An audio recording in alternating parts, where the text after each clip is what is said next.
Hi, my name is Brianna Mitchell, and I had standard 5A. So, for that standard, I decided to explore social justice leadership and how leaders cultivate an inclusive learning environment. So, this is standard 5A, and it's all about how leaders can build and maintain a safe, caring environment that meets the academic, social, and emotional needs and physical needs of each student. So for this assignment, I found an article in Educational Administration Quarterly, and it was called "Social Justice, Education Leaders, and Resistance Toward a Theory of Social Justice Leadership," and it was by George Theo Harris.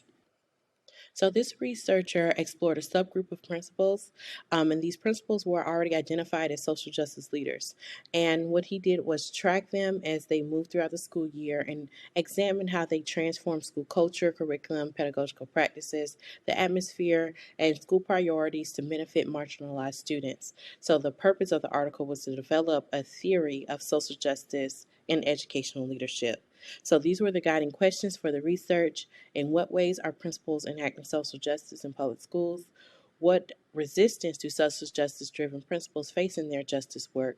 And last, what strategies do principals develop to sustain their ability to enact social justice in light of the resistance they face in public schools? So the author explores several different definitions of social justice leadership, and they all involve themes of disrupting arrangements or institutionalized arrangements that promote marginalization and exclusion. One aspect or one author that was quoted in the research mentioned that there was no fixed meaning of social justice prior to engaging in educational leadership practices. So the author eventually settled on this definition for social justice leadership.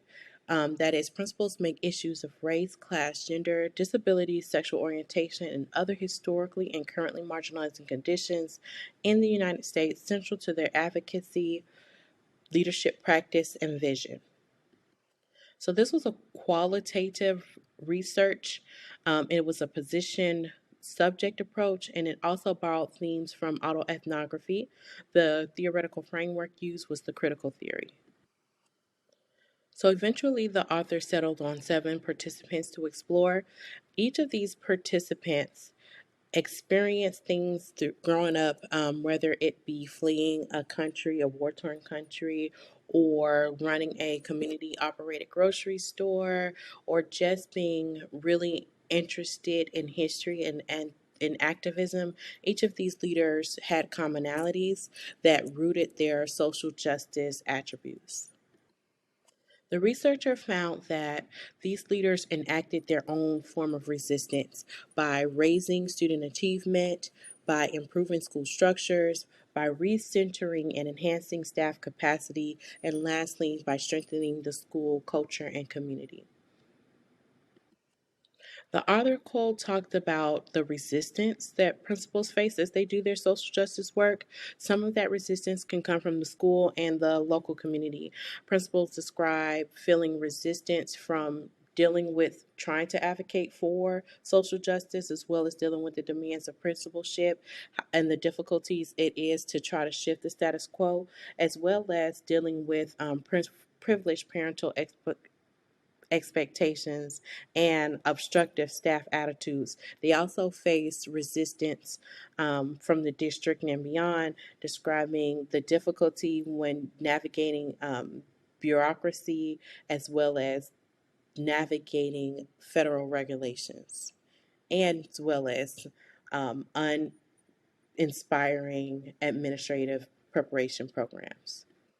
The author found that social justice work took a great toll on leaders, as well as left leaders feeling with a persistent sense of discouragement. The author found that in order to sustain their drive for social justice, the leader did 2 things. They were proactive, so they developed supportive networks. They also kept their eyes on what the prize was, and they also built some healthy relationships. On the other end, they dealt with some coping strategies. Some were self destructive. One principal cited that they began to drink heavily as a means of coping with trying to sustain their drive for social justice leadership. So, this author contributed to the field by establishing a framework for how resistance principles act in the face of adversity. So, one, resistance principles act against historic marginalized populations of students. They also show resistance by facing the resistance as a result of their social justice agenda. They also develop strategies to sustain their social justice agenda in the face of that resistance. So, my questions for you are: principals in this study felt that their preparation programs did not assist them in their ability to lead for social justice. How might including social justice and equity issues in administration preparation programs impact the critical work leaders do? My second question is: principals in the study were selected to lead by the district because of their social justice orientation. What tools, data, insight, or considerations might district leaders use when placing principals? And that is the end of my presentation. Thank you all for listening.